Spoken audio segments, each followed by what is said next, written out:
kawan-kawan semua, bapak-bapak, ibu-ibu sekalian, kita sekarang sedang berada di depan gedung Komisi Pemilihan Umum.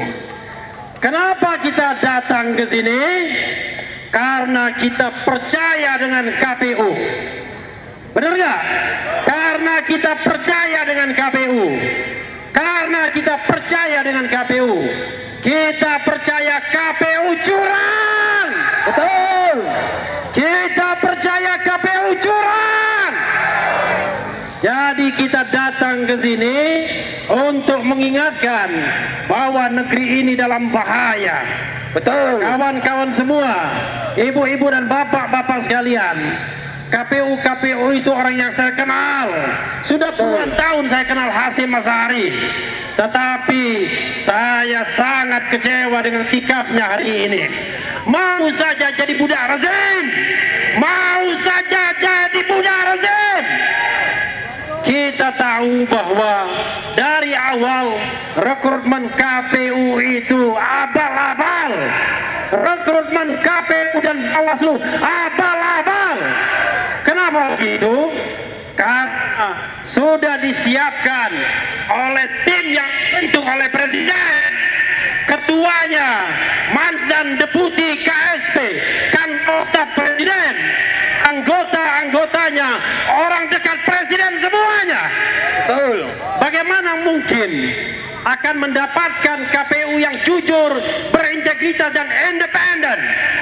Yang ada adalah KPU yang mengakali pemilu ini, tidak berani membuka sirekap. Sobat semua, kawan semua, ada sidang di Komisi Informasi. KPU tidak berani datang untuk menjelaskan soal real count, untuk menjelaskan soal sirekap dan lain sebagainya. Kenapa begitu? Saya mulai satu-satu ya. Sirekap itu benar alat bantu. Sirekap itu hanya alat bantu. Sirekap hanya alat bantu, tapi alat bantu kecurangan.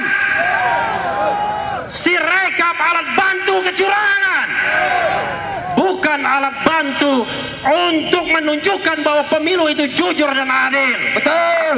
Itu ada mobil mewah masuk di KPU. Mobil siapa itu? Jangan-jangan mobilnya Hasyim Asy'ari.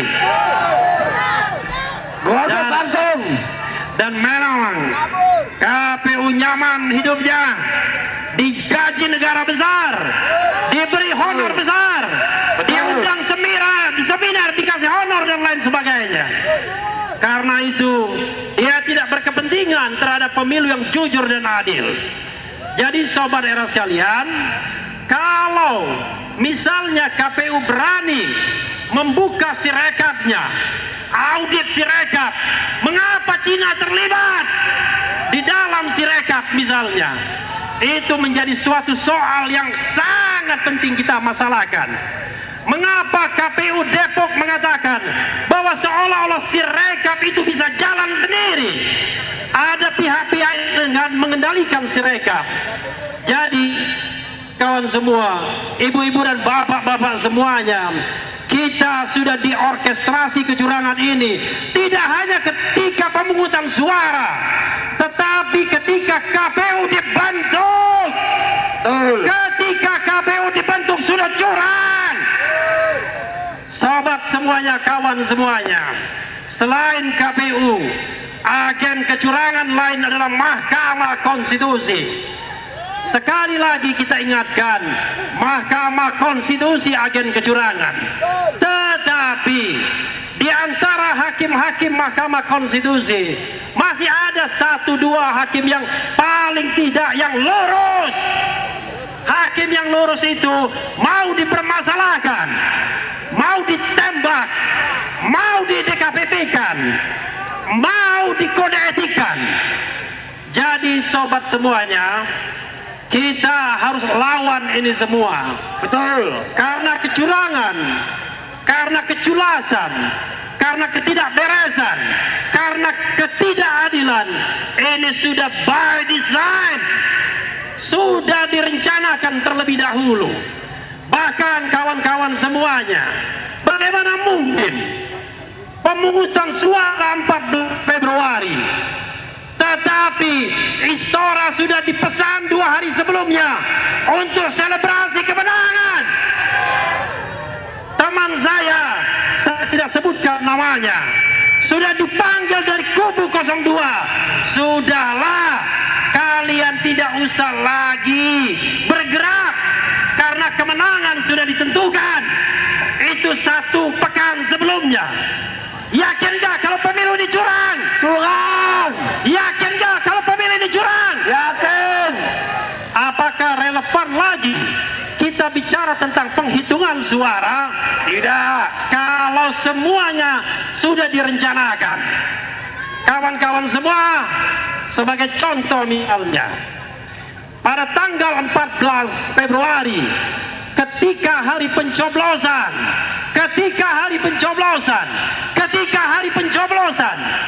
hanya beberapa jam, 1-2 jam setelah penghitungan suara, langsung diketahui hasil pemilu. Dan hasil pemilu itulah yang dijadikan panduan untuk selebrasi, dijadikan panduan untuk menitipkan sesuatu yang menjadi program pasangan calon 02 di APBN tahun berikutnya. Maka ini sangat menganehkan. Bahkan Presiden Jokowi konon kabarnya sudah menitipkan 4 nama untuk masukkan kabinet 02. Mereka ini jangan-jangan membantu dalam kecurangan tersebut. Betul. Dengan segala hormat kepada bapak-bapak polisi yang menjaga kita di depan, 4 pejabat tersebut yang dititipkan, saya dengar 1 Sekretaris Negara Pratikno, 2 Menteri BUMN Erick Thohir, 3 Menteri Investasi Bahlil, dan keempat, saya sangat sesalkan, Kapolri Jenderal Listio Sigit. Ada apa? 4 pejabat ini harus dititipkan untuk kabinet ke depan. Ada apa? Apakah ada makan siang gratis? Ada pesanan. Apakah ada makan siang gratis? Tidak ada. Semuanya sudah didesain. Karena itu sebenarnya ketika kita demo di depan KPU, kita hanyalah demo di depan boneka. Hanya di depan boneka kecurangan. Enggak penting sebenarnya KPU. Tidak penting Hasyim Asyari. Tidak penting semua anggota KPU. Karena yang paling penting kita lengserkan adalah Joko Widodo. Lengserkan Jokowi. Negeri ini akan hancur kalau kita tidak lawan dari sekarang. Pemilu yang curang hanya 1 titik untuk menguasai negara ini. Besok-besok semua pemimpin negara ini hanya akan ditentukan oleh segelintir oligarki. Karena itu kita harus lawan. Tolong teriakkan kawan-kawan semua. Kalau saya katakan lawan, kita katakan lawan, ya. Lawan!